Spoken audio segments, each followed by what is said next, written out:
छत्तीसगढ़ में 15 साल के भारतीय जनता पार्टी के शासन को उखाड़कर कांग्रेस की सरकार बनाने वाले, बहुमत की सरकार बनाने वाले भूपेश बघेल जी मुख्यमंत्री छत्तीसगढ़ के, वो हमारे साथ में हैं। उनको उत्तर प्रदेश का ऑब्जर्वर बनाया गया है। हम उनसे बात करते हैं। बहुत स्वागत है जी, नमस्कार। सभी आपके टीवी के दर्शकों को भी मेरा नमस्कार। छत्तीसगढ़ में बिल्कुल सही आपने कहा, 15 साल की भारतीय जनता पार्टी सरकार थी और हम लोगों ने 2018 में उसे उखाड़ फेंका और 3/4 बहुमत से कांग्रेस की सरकार बनी है। अभी 90 में से 70 विधायक कांग्रेस के हैं, तो काफी बड़ी जीत मिली। ये जीत किसानों की है, वहां के आदिवासियों की है, वहां के मजदूरों की, महिलाओं की, युवाओं की जीत है, जिसमें राहुल जी के बात पर विश्वास उन्होंने किया। और वहां किसानों के ऋण माफी, 2500 रुपये क्विंटल धान देने की बात है, जो लघु अनुपज है उसके साथ के दर पे खरीदी की बात है। हमारे यहाँ तेंदुपत्ता होता है जिससे बीड़ी बनाई जाती है, वो 4000 प्रति मानक बोरा की दर से खरीदने की बात है। तो ये सब काम हम लोगों ने जो वादे हम लोग किए थे उसमें से हमने बड़े वादे सब पूरे किए, जिस कारण से जनता में कांग्रेस के प्रति काफी विश्वास बढ़ा है। सर, बहुत कम देखा गया है कि राजनीति में इतने लंबे समय तक एक ही पार्टी में रहते हैं।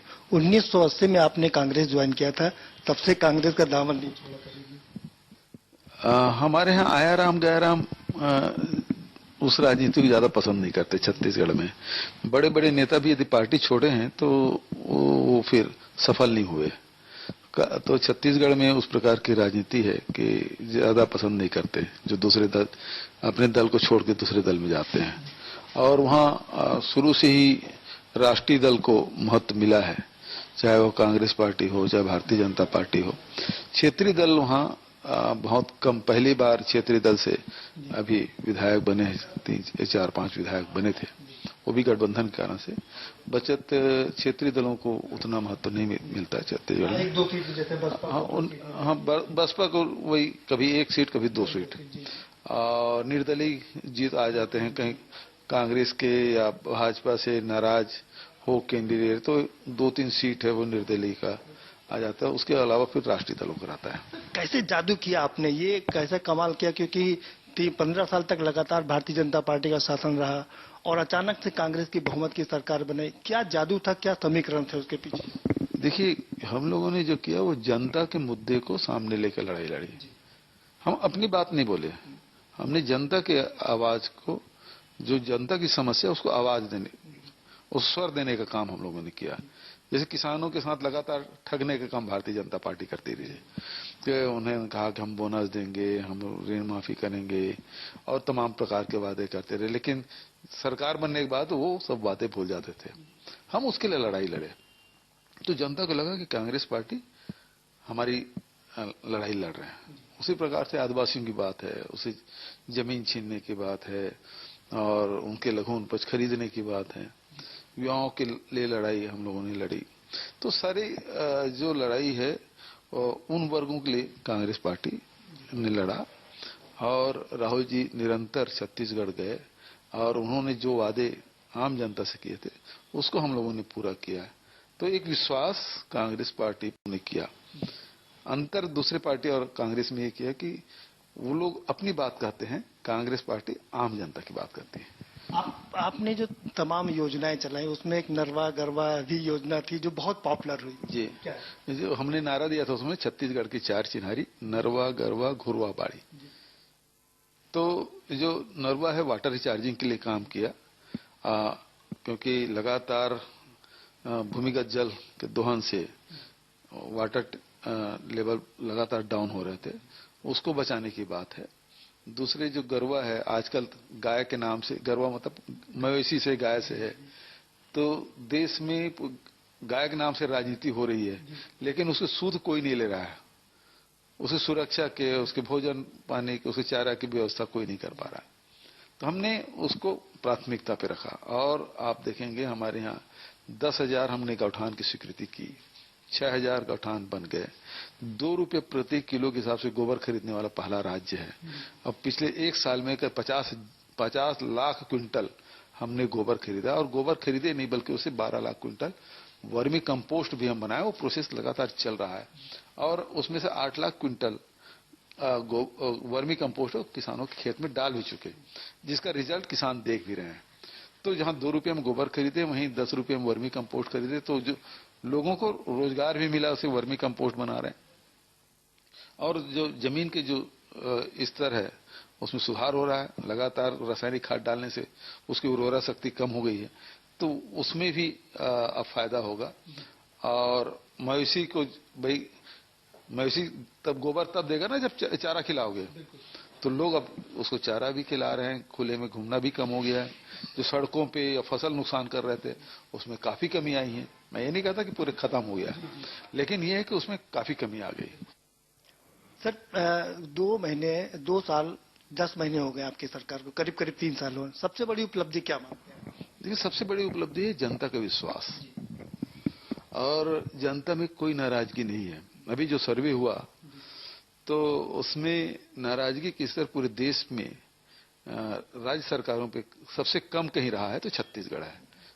तो लोगों को विश्वास सबसे ज्यादा है कि किसान हमसे कोई नाराज नहीं है, आदिवासी हमसे कोई नाराज नहीं है, हमारे व्यापारी नाराज नहीं है, हमारे उद्योगपति नाराज नहीं है, हमारे पास अनुसूचित जाति वो नाराज नहीं है।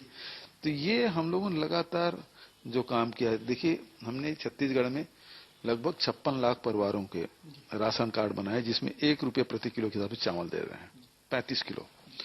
दूसरा 39 लाख परिवार है जिसके बिजली बिल आधा दे रहे हैं, 400 यूनिट तक बिजली बिल आधा। और उसमें जो किसान हैं उसको 5 हाउस पावर तक की बिजली बिल है, वो 7,500 यूनिट तक के मुफ्त है। हमारे यहाँ जो हाट बाजार क्लिनिक योजना हम संचालित कर रहे हैं, तो उसमें हमारे यहाँ चूंकि हाट बाजार की परंपरा है, तो हाट बाजार में ही, हाँ, ग्रामीण क्षेत्र हमारे ज्यादा है, तो बाजार, ग्रामीण क्षेत्र में जो बाजार लगता है वहीं हमारे मेडिकल मोबाइल यूनिट जाती है, जिसमें डॉक्टर से लेकर नर्स सारे स्टाफ रहते हैं। उसमें 40 प्रकार के जांच की व्यवस्था है, और फिर मुफ्त में दवाइयां भी देना है, तो इलाज भी मुफ्त, दवाई भी मुफ्त। और ये बड़ा लोकप्रिय हुआ है। और उसी प्रकार से जो शिक्षा में जो हम लोगों ने काम किया है कि अभी स्वामी आत्मानंद अंग्रेजी माध्यम स्कूल हमने शुरू किया है। हमारे यहाँ 146 ब्लॉक है, तो हमने 172 स्कूल खोले हैं, और उसमें इंग्लिश माध्यम से पढ़ाई हो रही है। और पूरे जो सुविधाएं हैं वो प्राइवेट स्कूल से कोई कम नहीं है। इंफ्रास्ट्रक्चर और टीचर सारे अपॉइंटमेंट उस प्रकार से किए गए हैं। तो प्राइवेट स्कूल से वो टीसी लेके गवर्नमेंट के स्कूल में आ रहे हैं, और लगभग एक अच्छी पहल है, क्योंकि ना सरकारी स्कूलों की हालत अच्छी नहीं होती है, जी, लोग पढ़ाना नहीं चाहते। तो हमने उस प्रकार से व्यवस्था की है कि जो बड़े बड़े स्कूल हैं उससे टीसी लेके गवर्नमेंट स्कूल में एडमिशन लिए। तो 172 स्कूल हमने खोला है, हर ब्लॉक में हमने खोला, हर नगर पंचायत नगर पालिका में खोल दिया है। तो ये स्कूल खोलने से काफी बड़ी संख्या में छोड़ के हमारे यहाँ आए। तो शिक्षा की जो व्यवस्था है उसको मजबूत प्रदान किया है। तो स्वास्थ्य है, शिक्षा है, रोजगार के जितने भी लघु अनुपज है उसके वैल्यू एडिशन करने के बाद उसको रोजगार देने का काम। तो इस प्रकार से हम लोगों ने जो काम किया है तो उसका काफी अच्छा मिल रहा है। सर 2018 में चुनाव हुआ, आपने बहुमत की सरकार बनाई 2/3 मेजोरिटी से, लेकिन 3/4 सॉरी माफ करिएगा 3/4 से। लेकिन 2019 में जब चुनाव होता है तो वो आशातीत सफलता नहीं मिलती है। 50% वोट भारतीय जनता पार्टी को मिल जाता है, हालांकि एक सांसद की सीट आपको ज्यादा मिलती है। हाँ, हमारे पहले एक ही सांसद हुआ करते थे, अब 2 सांसद हुए हैं। अब जो पूरे देश में जो हालात रहे उससे कोई अलग छत्तीसगढ़ नहीं हो पाया। थोड़े से सीट हम लोग बढ़ाया, और एक सीट बढ़ाया, और हमारे वोट परसेंटेज भी बढ़े, लेकिन 44% तक हमारे बढ़े, वोट भी बढ़े। लेकिन एक जो पूरे देश भर में जो 15 लाख रुपया मिलेंगे और थोड़ा सा काला धन वापस आएगा, इस सब जुमलेबाजी में लोग आ गए, और एक बार चाहते थे कि नरेंद्र मोदी जी को दूसरे बार मौका देंगे। और कुछ तो ईवीएम का भी बड़ा असर दिखता है, क्योंकि जहां हम 1952 से जिन बूथों में कभी नहीं हारे थे उन बूथों में भी हारे हैं। तो वो उस पोलिंग बूथ के लोग बोलते हैं संभव हो ही नहीं सकता। तो ये एक बड़ा मामला बनता दिखाई देता है कि जिन बूथों में हम कभी नहीं हारे आज तक के, उस बूथ में भारतीय जनता पार्टी के लोग तो ऐसी निराश थे। छत्तीसगढ़ में कोई नेता नहीं निकला, कोई कार्यकर्ता नहीं निकला, और अचानक वो वोट एकदम से पड़ जाए तो ये लोगों को आश्चर्य होता है। फिर भी 19 में हम लोगों को सफलता नहीं मिली जो हम लोग चाहते थे। उत्तर प्रदेश में आपको सर पर्यवेक्षक बनाया गया है। वो छत्तीसगढ़ 3 करोड़ का प्रदेश है, 3 करोड़ जनता है वहां पर। यहाँ 8 गुना ज्यादा है, करीब 24 करोड़ की जनता है। तो यहाँ कैसे आपकी क्या रणनीति है? देखिए, हमारा देश तो एक ही है जी। और जो मैं लगातार भी 4 बार हो गया यहाँ पे, और जो समस्या देख रहा हूँ तो छत्तीसगढ़ से भिन्न समस्या तो नहीं देख रहा हूँ। यहाँ भी किसानों की समस्या है, यहाँ भी खुले में मवेशी की समस्या है, यहाँ भी बेरोजगारी की समस्या है। तो ये भारतीय जनता पार्टी की वहां सरकार थी, जिन बातों का संघर्ष वहां किए थे वही चीज तो यहाँ भी देख रहा हूँ। वही लोग मांग कर रहे हैं, यहाँ भी हमारा धान 2500 रुपये होना चाहिए। यहाँ भी कह रहे हैं कि हमारी बिजली बिल। किसान एक बड़ा मुद्दा है यहाँ। मुद्दा किसान, बेरोजगारी बड़ा मुद्दा है, तो कानून व्यवस्था बड़ी चुनौती है। यहाँ तो कम से कम छत्तीसगढ़ में तो ऐसा नहीं होता भाई। हमारे यहाँ भी घटना घटती है, घटना नहीं घटती ऐसा मैं नहीं कह रहा हूँ, घटना घटती है, लेकिन विपक्षी दल लोग जाते हैं और यहाँ मुख्यमंत्री के एयरपोर्ट में रोक दिया जाता है। 3 घंटा हम जमीन में बैठे रहे। प्रियंका जी हमारे राष्ट्रीय महासचिव, उसको डिटेन कर लिया जाता है, गिरफ्तार कर लिया जाता है, 4-4 दिन तक उसको जाने नहीं दिया जाता है। राहुल जी आते हैं तो उसको रोक लिया जाता है, वो धरने में बैठते हैं। तो यहाँ लोकतंत्र किस प्रकार से है वो देखने की बात है कि लोकतंत्र नाम की कोई चीज यहाँ ही नहीं। आप यदि आंदोलन की घोषणा कर दें, आपको घर में नजरबंद कर लिया जाता है। तो ये अंतर हमारे छत्तीसगढ़ यहाँ है। क्या लगता है कि प्रियंका जी ने जो अभी प्रतिज्ञाएं की हैं, 10 प्रतिज्ञाएं की हैं, जिस प्रतिज्ञा की कि बिजली बिल हाफ कर देंगे और बाकी को माफ कर देंगे, वो जादू यहाँ भी चलेगा? बिल्कुल, समस्याएं तो वही है, जनता वही है। पहली बार ये हो रहा है कि कांग्रेस पार्टी आम जनता के मुद्दों को लेकर उसे चिन्हित किया और उन मुद्दों को एड्रेस कर रहे हैं, और इस कारण से उसकी लोकप्रियता बढ़ रही है। आज ये जो घोषणा की जो चर्चाएं हो रही है, चाहे किसानों के ऋण माफी की बात हो, 25 रुपया क्विंटल में धान खरीदी की बात हो, गन्ना 400 रुपये में खरीदी की बात हो, गेहूं खरीदी की बात हो, और बिजली बिल, और मैं लड़की हूं तो लड़ सकती हूं, ये सब चीज, तो ये सब चीजें वो कनेक्ट कर रहे हैं और बहुत तेजी से कांग्रेस का ग्राफ बढ़ते जा रहा है। आपको नहीं लगता सर ये जो फ्री बी का मामला है कि अक्सर अब फ्री बी देने की बातें होती हैं, जनता की टैक्स की कमाई है और लोग कहते हैं कि वो सबको फ्री में बांट दे रहे हैं। प्रधानमंत्री जी 80 करोड़ लोगों को फ्री में राशन दे रहे हैं, आप लोग ये वादे कर रहे हैं। देखिए, मुख्य रूप से बात यह है कि देश में जो केंद्र सरकार की गलत नीति के कारण से आज आम आदमी के क्रय शक्ति है बहुत घट गया है। यदि आम आदमी के क्रय शक्ति में कमी आएगी तो व्यापार नहीं चलेगा, व्यापार नहीं चला तो फिर उद्योग के पहिए थम जाएंगे। तो आपको यदि प्रगति करना है तो निश्चित रूप से सीधी बात है, उद्योग के पहिया चले और व्यापार खूब फले फूले बढ़े, तो उसके लिए बहुत जरूरी है आम आदमी के क्रय शक्ति में वृद्धि होना। कांग्रेस पार्टी यही काम कर रही। देखिए, पूरे देश में मंदी है लेकिन छत्तीसगढ़ में मंदी का कोई असर नहीं है। क्यों? क्योंकि राहुल जी के कहने से हम लोगों ने किसानों की जेब में पैसा डाला, मजदूरों के जेब में पैसा डाला, आदिवासियों के जेब में पैसा डाला, और इस कारण से पूरा व्यापार फल फूल रहा है, उद्योग वहां चल रहे हैं। जीएसटी कलेक्शन हमारा सबसे बढ़िया है, पूरे हिंदुस्तान में आप देखेंगे टॉप 5 में हमारा स्थान आता है। तो उसका कारण यह है कि हमारी नीति बेहतर है भारतीय जनता पार्टी की नीति की अपेक्षा। प्रधानमंत्री जी ने कल लखनऊ वाराणसी से 64,000 करोड़ रुपए का फंड रिलीज किया स्वास्थ्य विभाग के इंफ्रास्ट्रक्चर के लिए, और 9 मेडिकल कॉलेज की भी घोषणा की। देखिए, एक बार निर्मला सीतारमन जी ने 20 लाख करोड़ का पैकेज दिया था और हफ्ते भर प्रेस कॉन्फ्रेंस की थी। और हफ्ते भर प्रेस कॉन्फ्रेंस किया था। एक भी आदमी बता दे मुझे पूरा यूपी में या देश में कि उसका लाभ उसे मिला हो।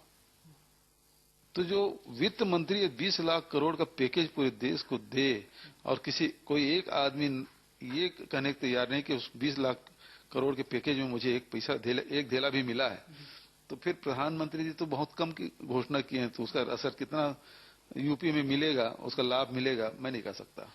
एक आखिरी सवाल है कि भारतीय जनता पार्टी के पास में विशाल संगठन है, विश्व का सबसे बड़ा संगठन है, आरएसएस भी है उनके साथ में, प्रधानमंत्री नरेंद्र मोदी, योगी, बड़ी फौज है, कैसे मुकाबला करेगी कांग्रेस?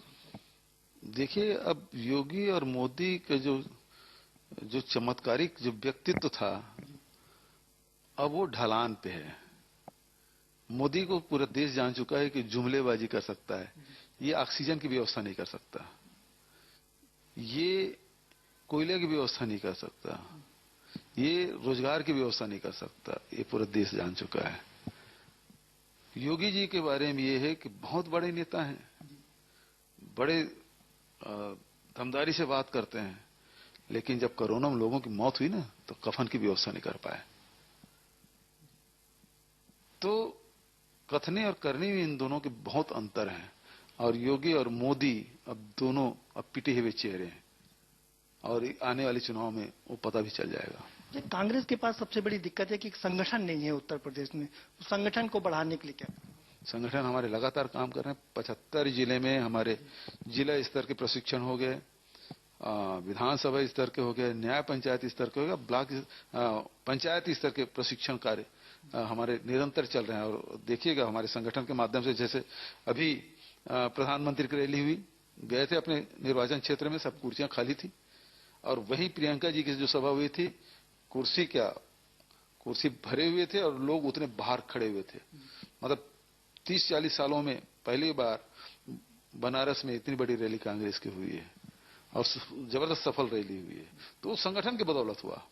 तो जो संगठन के माध्यम से अब काम हो रहा है, तो रिजल्ट अब दिखाई देगा। कौन होगा कांग्रेस का मुख्यमंत्री अगर कांग्रेस के? उसको तो पार्टी तय करती है और विधायक तय करते हैं, लेकिन ये हाईकमान सही समय में सही निर्णय लेंगे, ऐसा मुझे उम्मीद है।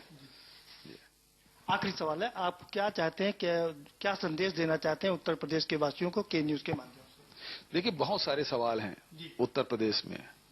यहाँ किसानों के सवाल हैं, यहाँ मजदूरों के सवाल हैं, यहाँ बेरोजगारों का सवाल है, यहाँ महिलाओं के सवाल हैं, और ये सारे सवालों का उत्तर उत्तर प्रदेश से ही मिलेगा। उत्तर प्रदेश की जनता इस सवालों का जवाब जरूर देगी। क्या उम्मीद कर रहे हैं का उत्तर प्रदेश से? उत्तर प्रदेश की जनता जिस प्रकार से प्रियंका जी आक्रामक रूप से काम कर रही हैं, और बड़ी उम्मीद यहाँ की जनता, उम्मीद भरी निगाह से प्रियंका जी की तरफ देख रही जनता, मुझे उम्मीद है कि आने वाले समय कांग्रेस का बहुत अच्छा रहेगा।